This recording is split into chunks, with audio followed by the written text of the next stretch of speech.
Hello friends, Telugu అడ్డా YouTube ఛానల్కి స్వాగతం.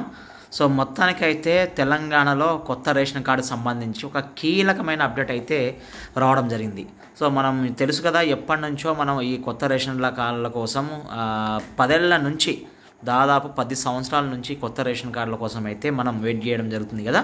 So దీనికి ఈ వెయిటింగ్ని కాస్త ఇక్కడ నుంచి ఆఫ్ చేసేసి ఇకపై సో మీ సేవా కేంద్రాల్లో మీ యొక్క కొత్త రేషన్ కార్డులని పొందుకోవచ్చు. అంటే పొందడం అంటే మీరు అప్లై చేయడానికి అవకాశాన్ని మనకి తెలంగాణ రాష్ట్ర ప్రభుత్వం అయితే కల్పించడం జరిగింది.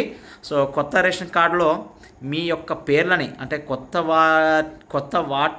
కొత్త పేర్లని యాడ్ చేయడం కానీ, సో ఉన్న వాళ్ళని తీసివేయడం అంటే సపరేట్గా పెట్టుకుని, అంటే కొత్తగా మ్యారేజ్ అయినటువంటి వారికి ఆ కపుల్స్కి దీంట్లో మీ గతంలో మీ పేరెంట్స్తో ఉన్నటువంటి రేషన్ కార్డు ఏదో దాంట్లో నుంచి మీ యొక్క పేర్లను తొలగించుకొని కొత్త రేషన్ కార్డులో మళ్ళీ లబ్ధి పొందడానికి అయితే కూడా కంప్లీట్గా సో ఈ యొక్క అవకాశాన్ని అయితే తెలంగాణ రాష్ట్ర ప్రభుత్వం అయితే అవకాశాన్ని అయితే కల్పించడం జరుగుతుంది.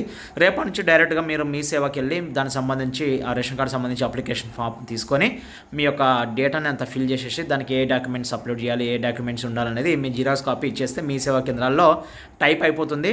సో దాని తర్వాత వెరిఫై ఎంక్వైరీ అంతా అయిపోయి మీకు కొత్త రేషన్ కార్డు అయితే రావడం జరుగుతుంది. ఇది ఫ్రెండ్స్ రేషన్ కార్డు సంబంధించి క్లియర్ కట్ అప్డేట్. మరిన్ని అప్డేట్స్ కోసం మన ఛానల్ని సబ్స్క్రైబ్ చేసుకోండి.